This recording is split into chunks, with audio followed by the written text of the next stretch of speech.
recording. Okay, I'm just telling you this is a very important piece of artwork in the scheme of things, because this represents the actually the second collaboration between Odie Hawkins and myself back in 1983. He wrote an article on capoeira, and I was called upon to illustrate it. It was a two-page spread, and I knew absolutely nothing about capoeira. You can jump in anytime you want. No, I'll let you. And the editor said to me, I think you should go talk to the author, who happened to live not all that far from me. And I called him up, and I was actually kind of scared of him at first, because Odie can be kind of a overwhelming personality. I'm just simply a capoeirista, a gentle person. You were still in your Genet of the streets. I was a little bit there, as the editor called you. So I was a little intimidated when we first met, and then we got together, and he started showing me all of these films of capoeira and everything, and everything else just sort of came from that. Fantastic. All right, so we're going to start. Is it okay if I stand up? You can do whatever you like. Go right ahead. Stand up if you like. Okay, let me add something else to that. I've read something else to that. Right here, come in that I've seen. I'm saying this to members of the family. I have two books that seem to be about bullfighting. Yeah. Because the artist, And this young man here, back here, and I'm did the covers for the books. This one was the beginning, and a bullfighter named Diego Obolja, an Irishman from Ireland? Arizona. An Irishman from Arizona who became interested in bullfighting and became a full-fledged matador. Read the book. He was having eye problems at the time. He read the book, and it opened his eyes and made his eyes better. He said, but you didn't go far enough. It's a little bit too thin. He's So, here Mondays. I did Mondays a fuller version, and the book is not actually about bullfighting. It's kind of an Obama-esque tale of what happens when you get gored or knocked down. If you remember what the Republicans did to Obama, and he managed to survive and thrive and live. So this is the cover that he did. Tony did, yes. Once again, without knowing anything about bullfighting. But it's all good. Okay, he's batting 2 for 2. He didn't know anything about capoeira. He did the capoeira. I seem to work with a lot of ignorance. Ignorance is my strong point.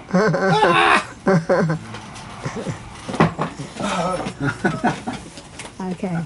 And these Same way here. While I'm on a roll, I'll just do it too. Daughter, are you familiar with the Egungun? Okay.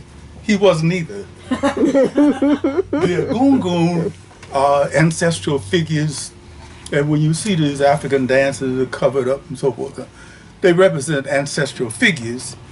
And I wanted to do the story in the stick book is about prostitutes and pimps in a modern era where the prostitutes are now, for want of a better word, let's call them robo-hoes.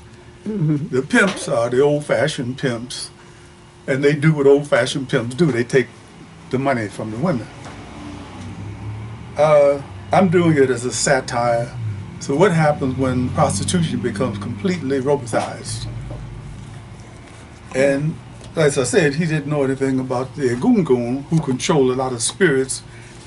Since we're all from Africa, we know that our spirits are being controlled by DNA we no longer have anything else to do with.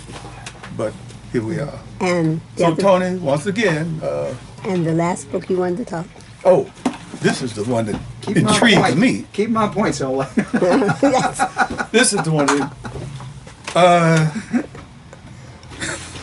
I wrote 17 books for Holloway House, which is probably one of the worst publishing houses ever known. Dirty, rotten, evil, greedy place. But they publish books when you turn them in, and some of them sold. Holloway House closed up, and I decided to write a little satire about how bad the covers were and so forth and so on. And if you ever can ask a superb artist to do a very bad cover and have them accomplish it, he did it for me. But the backfire to it is that some people were saying, wow, that's great. That's terrible. So they like the They cover. loved it. They like the Man, cover. who is this dude? Tony Gleeson, look him up. All right. I'll stop there for the minute and have you go on, and we can get back to some of the others. All right. All right. Tell Well, us. it's as I was explaining to a few other people earlier, Odie and I knowing each other and the place we both worked for was very instrumental in my becoming a writer as well as an artist. The story I've told before, and I'll tell it again. In 1983, we were both working for this magazine. I was doing a good deal of work for it. And I was doing artwork. I was doing a lot of illustration for them. And I went to the editor, who was a very, very nice gentleman. And I said to him, I would like to do some features. And he looked at me like, the actors want to direct, and writers want to act, and artists want to write. Yeah, sure, But he was very nice about it, and he said, "Well, give me something, I'll take a look at it." So I wrote an article on and a musician I highly admire named Eric Dolphy, and I gave him the manuscript, and he duly put it on his desk, and he left it there for a month, but he's a man of his word, and he finally picked it up and he read it. And the day he read it, he called me and he said, this is actually pretty good. I'm going to run this. And that was how I began writing. For the next 20 years, I did a lot of features, a lot of articles, a lot of reviews, essays, mostly that type of thing. I really wanted to do fiction. So about 10 years ago, I had a couple of books and I was shopping them, and things just kind of finally came together. And an agent in the UK really liked one of my books, and it got published about 4 years ago. And from there, they asked me for another one, so I wrote another one, and I wrote another one. And there have now been 7 of them published in England, and an 8th one is coming out later this year. And 2 years ago, a US publisher, Wildside Press, wonderful, wonderful publisher, started to pick them up and started to release them here in America, where they are now a lot easier to find, cheaper. And they gave me this wonderful opportunity that you don't usually get of going back and looking at your books and finding all the mistakes in them and changing them because they're going to be reprinted. So none of us get to do that. If you're an artist, you're a writer, what you learn is, okay, it's out there, forget it, Jake. Move on to the next one. If there's mistakes, if they got typos, if they got printed badly, if you just goof something up, you just got to walk away from it. Nobody is going to go back and reprint everything, right? They did. Somebody came along and reprinted it, and I love it. So at this point, I have a 3-book contract with Wildside. There will be a 3rd collection of these coming out next year. Fantastic. And I love these characters. I love these stories because the whole reason I've ever been an artist is because I'm a storyteller, And so here I am, and here my dear friend Odie is still with me today. We are still making mischief together in our very disparate ways. We have no choice. We have no choice. And we are very fortunate. Both of us have our charming and most wonderful helpmeets with us in our life, and they're both here today supporting us, along with other wonderful members of my family and wonderful friends. And life don't get any better than this. No, it doesn't. No, it Let doesn't. me add something about another contributor. Aside from the artwork, this is 2 books out of a genre that I've titled the Pan-African Occult. And the reason I came up with that about 50 years ago is that it suddenly occurred to me, I think it was watching a Tarzan movie or something, and I heard people, this wild white man swinging through the jungle, doing what do you call it, yodeling. No, that's not me. That has nothing to do with me. In Ghana. Who was it? In Ghana. In Ghana. I lived in Ghana. It used to tickle me to death because they showed Tarzan movies a lot in Ghana. And my friends in the little area, I lived in a little area, I was teaching capoeira, and they would come and get me. Mr. Olde, you got to come and see Tarzan. He's on now. I said, man, these people crazy. Why would I go to see Johnny Weissmuller swinging through the jungle, and we're in Africa? But every time it came out, they would come. Anyway, I decided to do a book about the real Tarzan, which is probably a guy who looked like this, who wouldn't be swinging through the jungle anyway. This is a friend of ours who is a foreign film importer, exporter named Bahati. And he would never be caught dead swinging through anything unless it was a deal. And the way the picture was taken, you know the bluff right there in Long Beach? They had a big tree that cut it down. We met him up on the bluff. We wanted to take a picture of somebody with dreads. Zola, being the forceful character that she is, told Bahati, stand over there against that tree. Yes, ma'am. I couldn't have said it. He would have resented me. He went and stood against the tree. Take off your shirt. Took off his shirt. This is a true story. The poor guy was so intimidated. I'm looking at him. What? So the story is about a man who makes a deal with a snake to get what he wants. It's a Faustian tale. You got to give up something in order to get something, and that's exactly what happened. He made a commitment and made a deal and got what he wanted. This is also Zola's work, the artwork.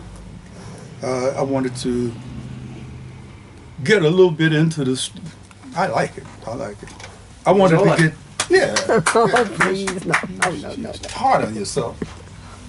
I wanted to get a little bit into the story of the African involvement in the African slave trade, which is very underreported because it wasn't all Englishmen who just ran into the jungle and pulled some black people out and sold them across to the United States.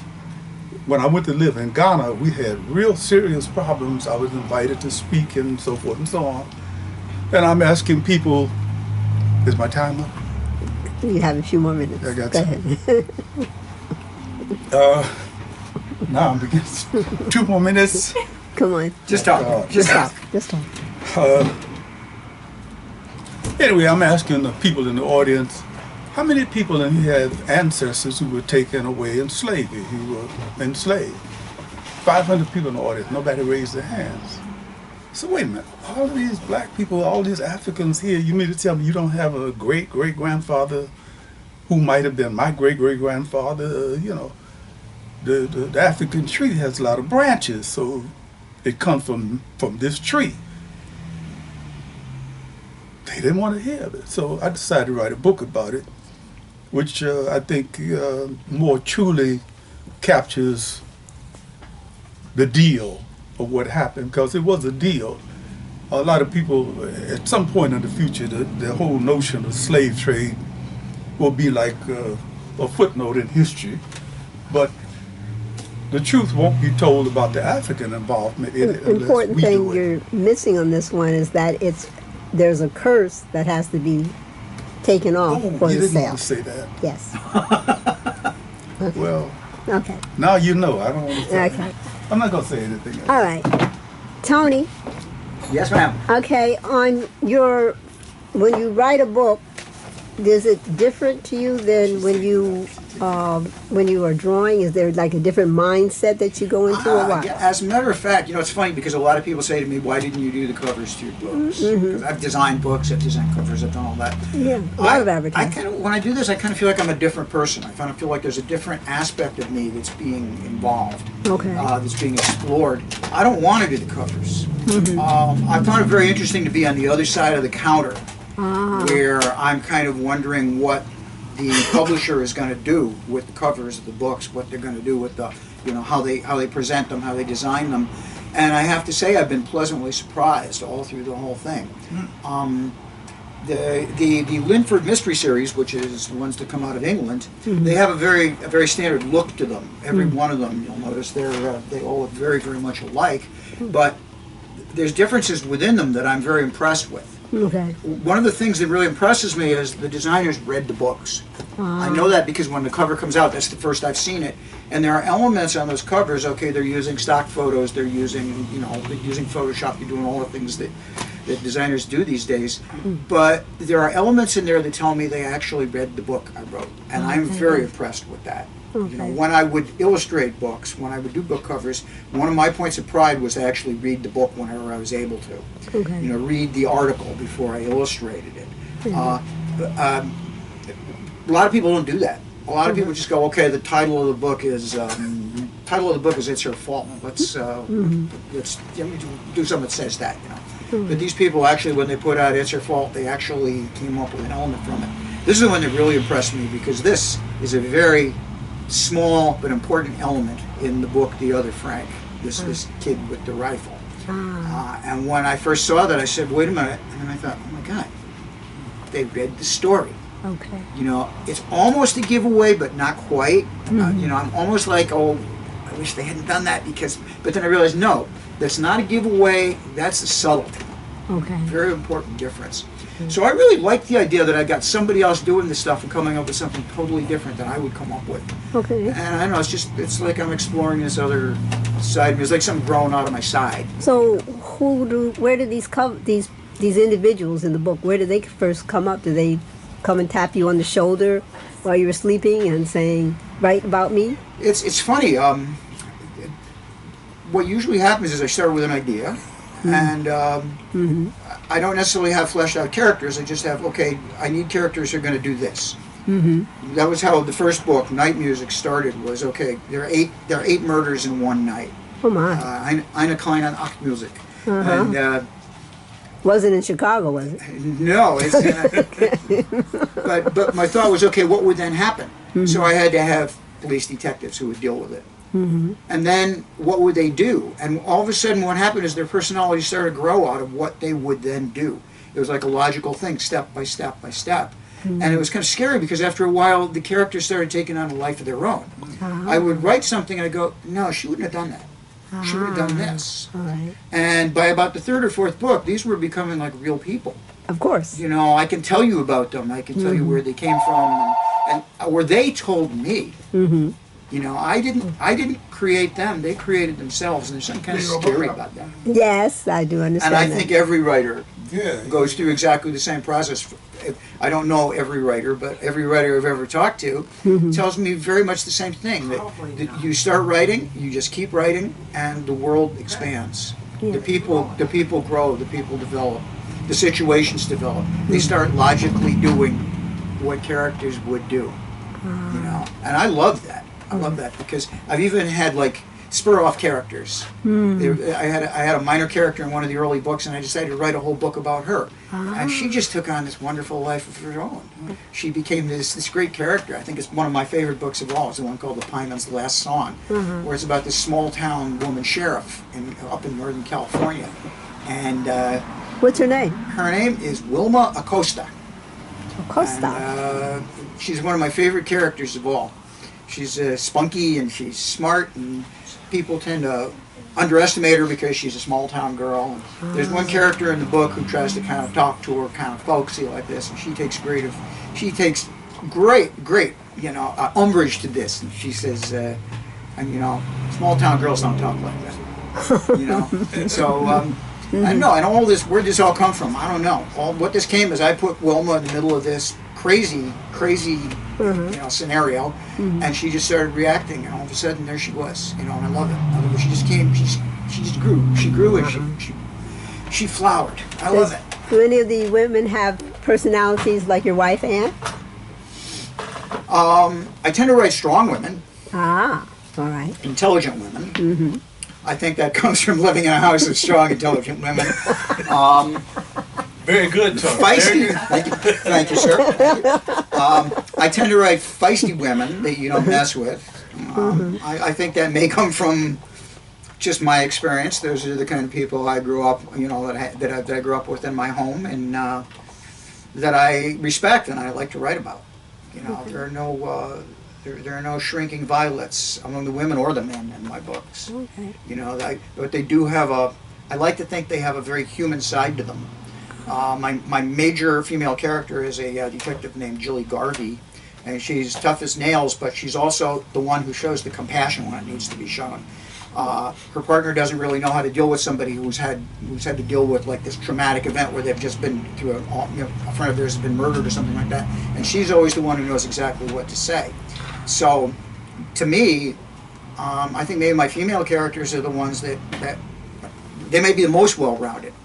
You know, and I don't know why that happens. Okay. Maybe it's because I'm not a woman, so I'm fascinated with that. Okay. All right. I know guys can be they can be dogs, you know. So That's well put. my guy characters can tend to be dogs, but But the women in their lives kind of understand them, I think. yeah, Okay. yeah. Take compassion. Where that comes from, but yeah, it's interesting you would mention that. Okay. But I do try to invest my female characters with that. Not because I'm trying to do it. It's just it seems natural. It seems like that's what they should be. Okay. You know. And one question now: who's your favorite author? Wow. I have a lot of favorite authors. The people that have maybe influenced the books the most would be maybe Donald Westlake, who I think is one of the great storytellers of the 20th century. Evan Hunter, who wrote a wonderful series of books called The 87th Precinct under the name Ed McBain. He wrote 55 of them. I've read them all, and they were very, very influential to me on you know how you approach a story, how you approach a scenario, how you approach a character. Unfortunately, these kind of guys have kind of gone out of favor for the moment, you know, and I hope they come back because the main thing they're about is just really good storytelling. And possibly Michael Connelly, because Michael Connelly is currently dealing with the idea of people in a police department who have to deal with their humanity, you know, which is a very hard thing to do on a day-to-day basis. All those things influence me because I know a few people in the LAPD, and the way I've gotten to know them is as friends and through family and things. So I know them as people who get up and they go to their job in the morning, you know? And they just happen to go to a job they have to deal with some really inhumane things and some really horrible things on a daily basis and dangerous things.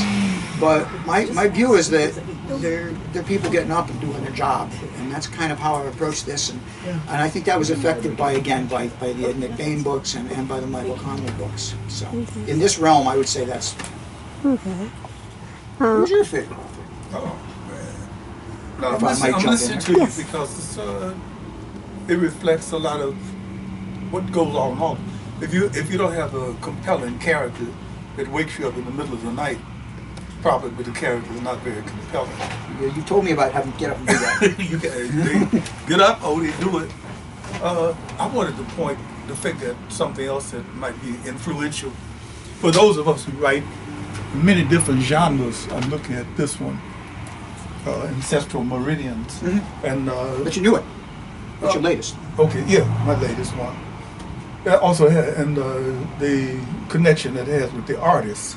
In this instance, a woman named Song Hee Hong, a very good Korean American artist, took a story I wrote. Has anyone here ever had acupuncture? Okay. Oh, we're okay. The first time I had it was 1978 or 79, something like that. I had hurt my back in Taekwondo, and my master sent me to a acupuncturist, little Korean man who didn't speak English. I didn't speak Korean, but he shaded, gave me a body chart, shade in what hurts. I did. And the first time he used the acupuncture needles, I went into like a state of grace, into an abyss. I felt nothing. It was the greatest sedative I could ever have.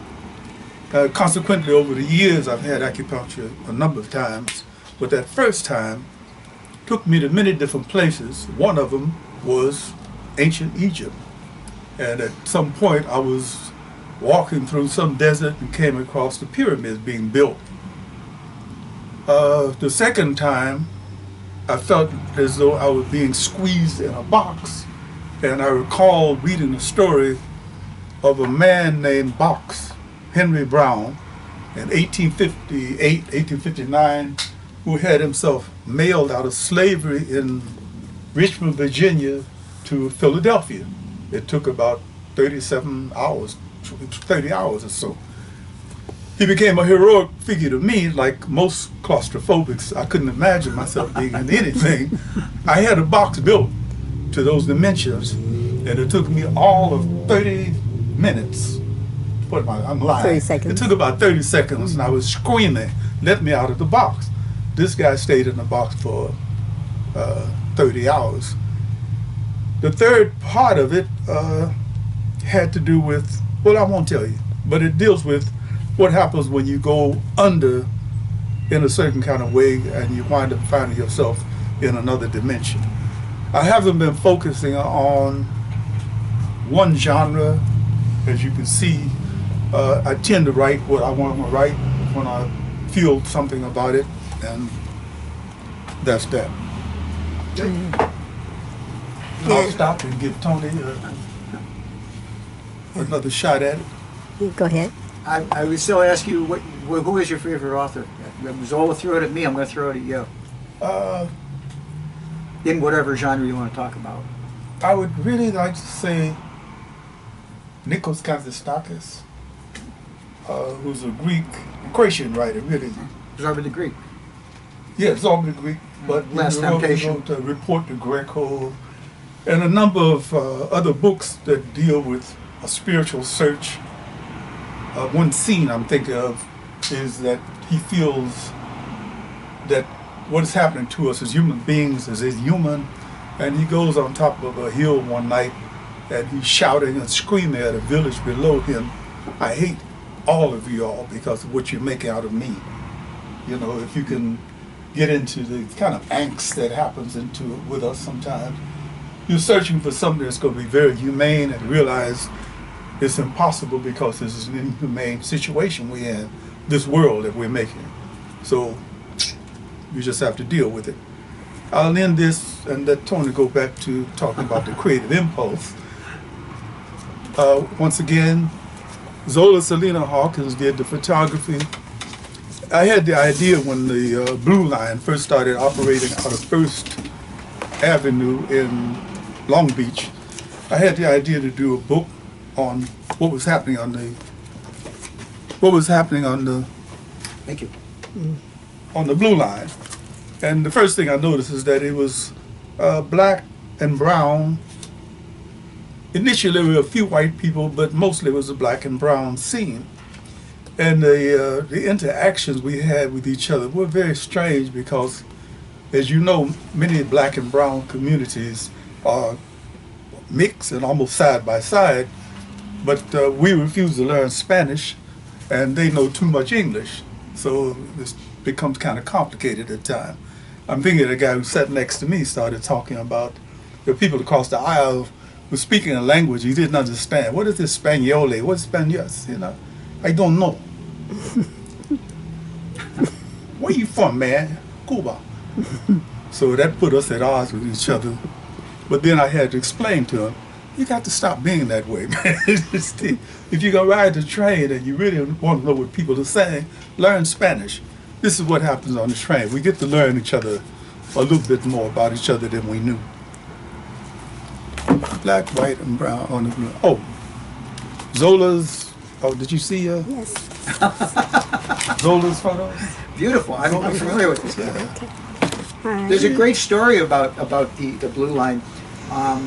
3 years ago, we were at the Paperback Show, which is where, as Odie said, we tend to meet up every year. And there was a young lady who I had never really met. I just knew her online, but she really liked my artwork, and she wanted to come to the show to buy a piece of my artwork. So she showed up and she introduced herself, and then she looked over at you guys and she said, "I know you guys."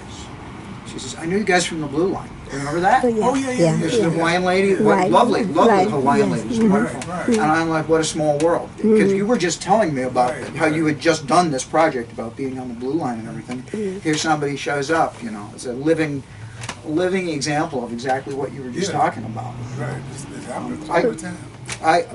When I lived in New York, I loved the subway. I loved mass transit, and it's something I really miss about LA. The few times when I get to go on the metro, and take the train somewhere, I love doing it because it's just a completely different experience. It's really a much more urban thing. You really are with people. You begin to realize how diverse and wonderful the city is. We do tend to live in our own little But you hike around a lot, don't you? I do. I see a lot of squirrels and possums. I don't necessarily see a lot of people. Okay. A lot of artwork you take pictures of too. I do. I walk around the city and I photograph a lot of the murals and the utility boxes and stuff like that, which is great fun. And that's another example. That's kind of like getting on a train, because that's an example of really being able to experience Los Angeles as a real city, as an urban experience, because you get to see people who have come from other parts of the city and have put this wonderful art here, and it kind of opens it up, which I really love. Oh, you look at us, we're buzzing around in our little bubbles. Oh, there's me and you and maybe a couple of people in the back seat, and those are the only people you get to know for long periods of time. So being on the train gives people a chance to rub up against each other. I mean, I've had conversations with complete strangers that were just fascinating. I wanted to stay in here more. But that's LA. Also, is it only on Sunday that you have your etchings? My sketchbook. Yes. I call it the Sunday morning sketchbook because there's a meeting I go to on Sunday morning, and I always bring it with me. And I always doodle in there. It's not the only things that go in there, but it just started to be called the Sunday morning sketchbook. And about 5 years ago, I started scanning them and putting them online on my Facebook page. And I'm amazed at how popular they've become. That, in the fact that you've gone from dinosaurs to people with deep emotions. Wait a minute. Do you know this guy is one of the few people I know of who can give a gleam in an eye to a dinosaur? Yes, yes, for those who are familiar make with you like dinosaurs. and Tyrannosaurus and Right. all the what are they? Reptiles, right? Yeah. Okay, ancient reptiles who have Reptiles, who have smiles and they seem so friendly and nice. And whenever I wear a T-shirt that you've made with the dinosaur, people enjoy the dinosaur on my T-shirt. That's cool. Yeah. Something was really cool. Again, I go back to the paperback show. The last paperback show we were at, there's a lady came up and she was talking to me about. She says, "I love your Sunday morning sketches." And she looked down. And I had the book there in front of her, and she was like, it was like she was looking at a relic. Yes. She was. Yes. Are those the bones of Saint Stephen? She was like, she was, is that it? Is that the Sunday morning sketchbook? Yes. I mean, she was trembling. Pageless. I said, well, that's the most recent one. Right. I'm like the 10th one now. Okay. Yes, because obviously there's only one, right? Yeah, she goes, right. Yes. she says, can I see it? And I handed it to her, and I swear, it was like an antiquarian book dealer looking at a Gutenberg Bible. I was so That's overwhelmed. nice. She was like, I remember this one. Oh, I remember when you posted this one. And I just felt like, wow, can I pay you to walk around behind me? Right. Okay. I mean, nobody does that. Odie Hawkins, before you put that up, one other thing. What other hobbies do you have or other activities that you do, Tony? Well, I'm very, very enamored of music. Okay. As you guys know, I love jazz, especially. I love a lot of different kinds of music. That's one of the big passions of my life is jazz. I read a lot. Okay. I walk around a lot and take pictures of everything I find, including the artwork. And, I don't know. I mean, it depends on the week. Okay. I get caught up and I get passionate with collecting books or collecting old comics or collecting records or just sitting and reading or getting rid of all the stuff that I collected so I can go move on to something else. I like to just keep going, Like that. Well, you two have this a lot in common because she does the same thing. She's photographing every meal we ever had. Moving right along, you were going to play some of the Berimbau, I think. Okay, because as a musician, you do the drumming and so forth. And so, would you give us just a little of the Berimbau? For those of you who know something about capoeira, you know that this is the timekeeper for for the music, for the martial art called capoeira. Capoeira is a very complicated martial art because it is a dance. It's a dance fighting form, and this is the timekeeper for it. And different rhythms determine what the tempo of the fight is going to be. Can you stand up and play it? Huh? Can you stand up and play it so we can At see one it all? point, capoeira was illegal in Brazil. The imported Africans would use it to disguise what they were doing. So it looked like a little play and a little fun, but it is, it's a martial art. If, for example, the police will come in, they could notify people by playing this rhythm.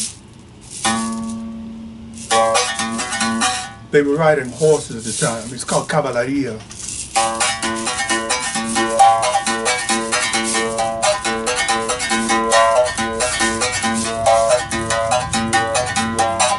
As they got closer and closer to the rhythm, they become more intensive.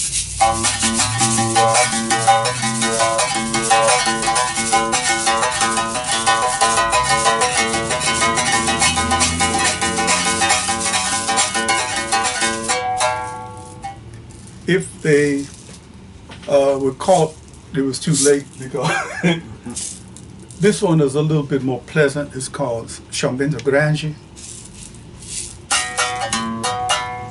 I'm sorry. It's like a prayer. It's like an invocation.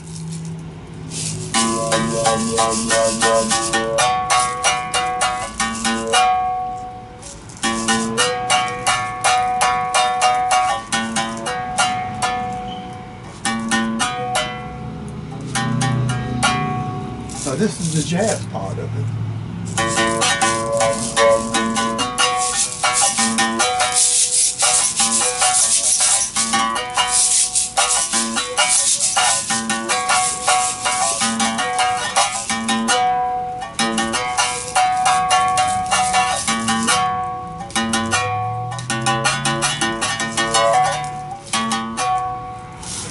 How old is your berimbau?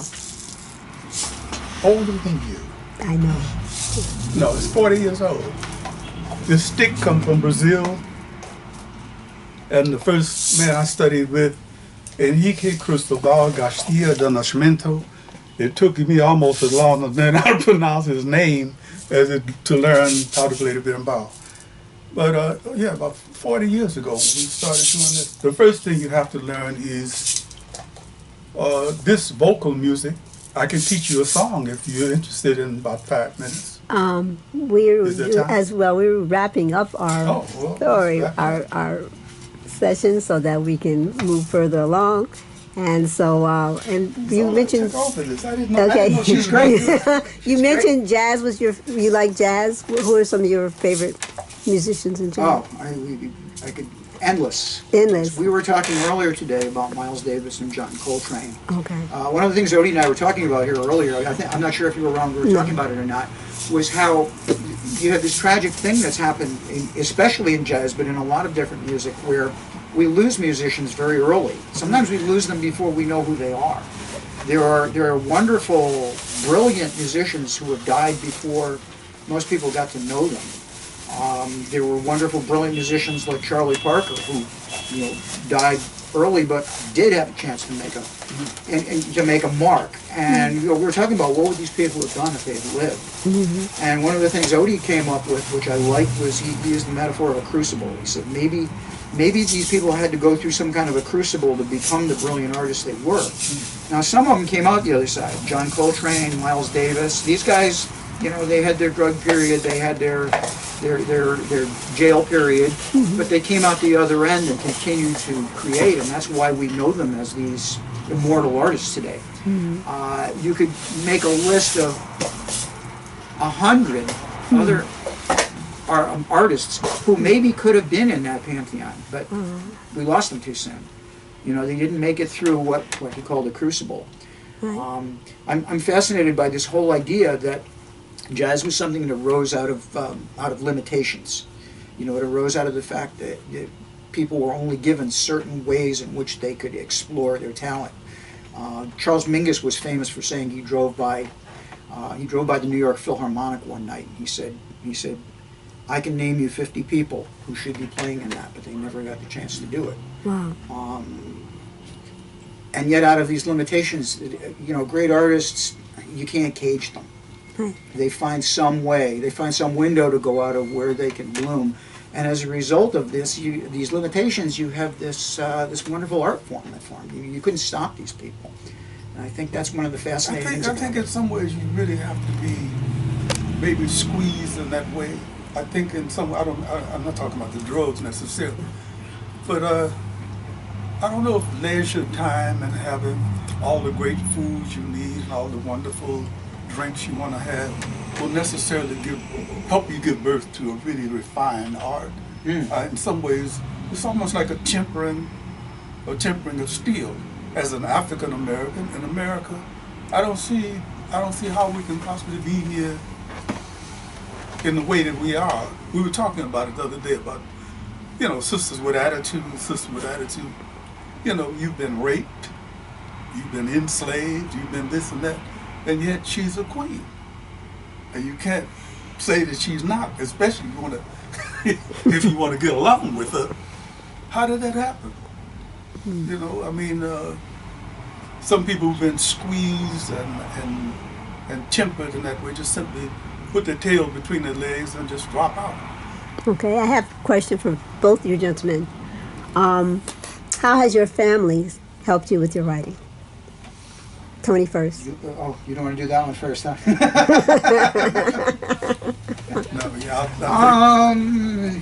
And we'll wrap it up with that. I'll know what to say the right thing after you say the right thing. Yeah. I think when you're an artist of any kind, you have to start by creating in a vacuum. You have to start with yourself. Mm-hmm.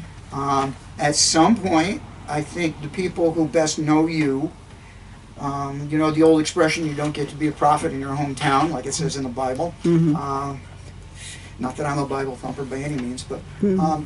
but I think when you first set out to do these things, I think people have expectations that, no, those are, writers are people I don't know. They're not people I know. So at first, they go, oh, you wrote a book, great. You drew a picture, great.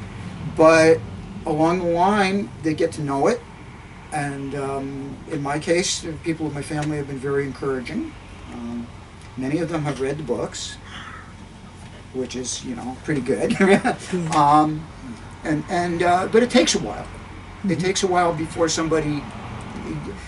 Familiarity is a difficult thing to deal with, whether it's your family or friends. I've got friends who haven't read my book. They go, "Oh, that's great, you wrote a book." I've written 8 books, and